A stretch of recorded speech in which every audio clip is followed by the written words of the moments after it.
Everyone at the dealership laughed when she asked the greasy, quiet mechanic for financial advice.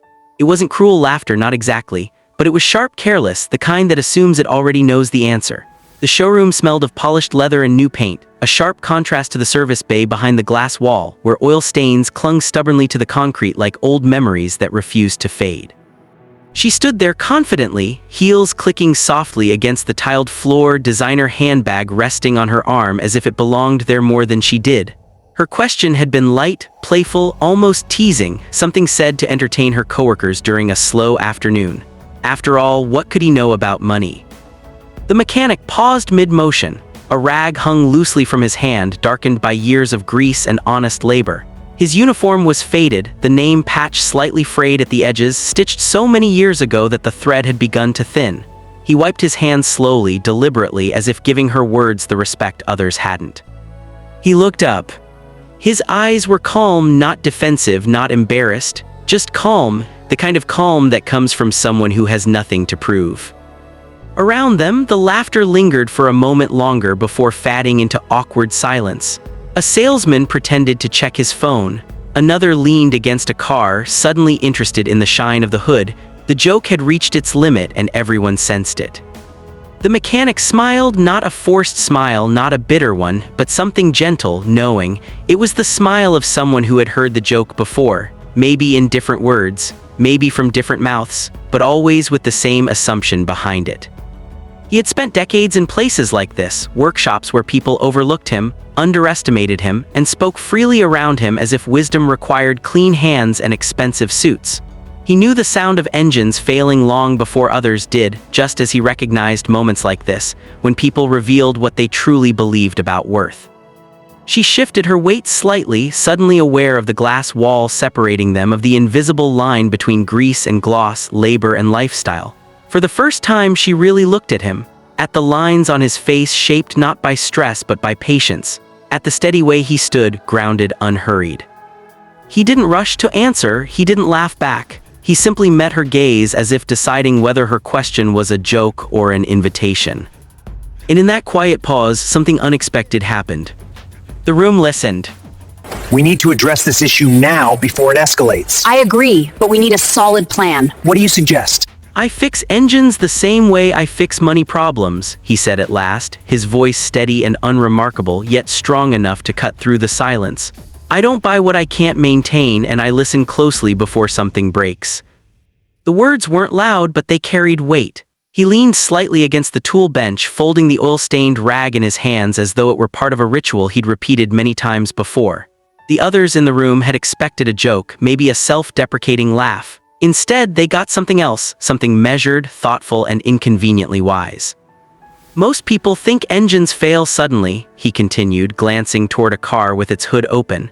Truth is, they warn you long before they quit, a strange sound, a small leak, a hesitation you ignore because you're busy or confident it'll sort itself out. He paused, letting the idea settle. Money does the same thing. She felt her posture change without realizing it. The playful smirk she'd worn earlier softened, replaced by curiosity. He wasn't preaching. He wasn't trying to impress. He spoke the way people do when they've lived what they're saying. I've seen folks buy cars they can't afford just to feel important, he went on. They skip maintenance, stretch payments, pretend the noise under the hood isn't real. Then one day it all stops and they're shocked. He shrugged slightly. But the engine wasn't the problem, the listening was. The room stayed quiet. Even the distant hum of machinery seemed to fade into the background. He wiped his hands again, slower this time, as if choosing each word carefully. I don't buy what I can't fix or feed. If I can't maintain it when things get tight, I don't need it when things are good. She crossed her arms, not defensively, but thoughtfully. The idea was simple, almost obvious, yet it struck deeper than any financial seminar she'd attended. He hadn't mentioned numbers, stocks, or strategies, just discipline, awareness, patience. And before anything breaks, he added, meeting her eyes again, you listen, expenses get louder, savings get quieter, stress shows up before debt does. A faint smile returned. If you pay attention early, you don't have to panic later. For the first time, she realized the laughter from moments ago had vanished completely. No one was smiling now, not because they were uncomfortable, but because they were thinking. What began as a joke had turned into a lesson no one expected. And she knew, without quite knowing why, that this was only the beginning. You know, we can't keep avoiding this. We need to figure it out together. I know, but it's not that simple. What if we make it worse? She stopped laughing entirely. Whatever amusement had sparked the question was gone now, replaced by a quiet focus she hadn't planned on giving him. The mechanic noticed the shift immediately, not because he sought attention, but because he'd learned to read small changes. Engines taught you that, so did people.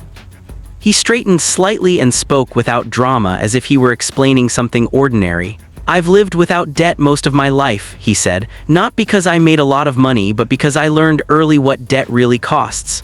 He tapped the edge of the workbench gently. It's not just interest, it's sleep, it's choices. She nodded once slowly. He told her how, years ago, he'd watched coworkers celebrate raises by upgrading their cars, their homes, their lifestyles, while he stayed put. I paid myself first, he said simply, even if it was small, even if it felt pointless at the time. He described setting aside money the way others scheduled oil changes, regularly, without emotion, without excuses. Slow investing, he called it. No rush, no gambling, just steady contributions, boring funds, and patience. People think wealth comes from big moves, he said. Most of the time, it comes from not making stupid ones. She glanced around the dealership, the shiny cars, the bright lights, the quiet pressure to look successful. He followed her gaze. I don't try to impress people who don't pay my bills, he said, his tone calm but firm. That rule alone saved me more money than any investment ever did. He spoke about living below his means even when his income grew, about resisting comparisons, about saying no often and unapologetically. Every no was buying me freedom, he explained. Freedom to walk away, freedom to sleep, freedom to choose. The words landed heavier than she expected. She thought about her own life, payments stacked on payments, purchases made to match expectations, stress disguised as success. No one had ever said it like this before. A younger technician nearby listened openly now, tools forgotten in his hands. A salesman leaned in, pretending not to. The mechanic didn't notice or didn't care. I'm not rich the way people think, he concluded, but I own my time and nothing owns me. He gave a small shrug. That's enough. She exhaled slowly, as if releasing something she'd been carrying longer than she realized. In that moment, she understood the truth beneath his quiet confidence. This wasn't theory. This was a life built carefully, deliberately, and free. Years later, she drove past his shop in a luxury car so smooth it barely made a sound. The paint caught the afternoon light, flawless and reflective, the kind of vehicle she once believed defined success. As she slowed at the intersection, something familiar caught her eye, a modest garage on the corner, its sign slightly faded, the letters worn by sun and time. She eased her foot off the accelerator. For a moment, she considered driving on. Life was busy now. Meetings, deadlines, plans, but the memory rose uninvited. A quiet man, oil-stained hands, and words that had unsettled her more than any financial warning ever had. She turned into the lot and parked. Inside the shop, the air smelled the same: oil, metal, and effort. The place hadn't changed much. Tools hung neatly on the walls, not for show but for use. A radio played softly in the background, and there he was, a little grayer now, bent slightly over an engine, moving with the same unhurried confidence. He looked up as she approached, recognition dawning slowly, then fully. His smile came easy, unchanged. She thanked him. Not quickly, not casually. She told him how that conversation had followed her for years, how she'd paid off her debts one by one, how she'd stopped chasing approval and started chasing stability. She spoke of learning to invest patiently, to spend intentionally, to measure success by peace instead of applause.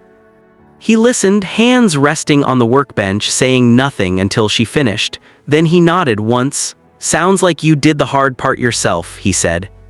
She smiled. I just listened before things broke. They shared a quiet laugh.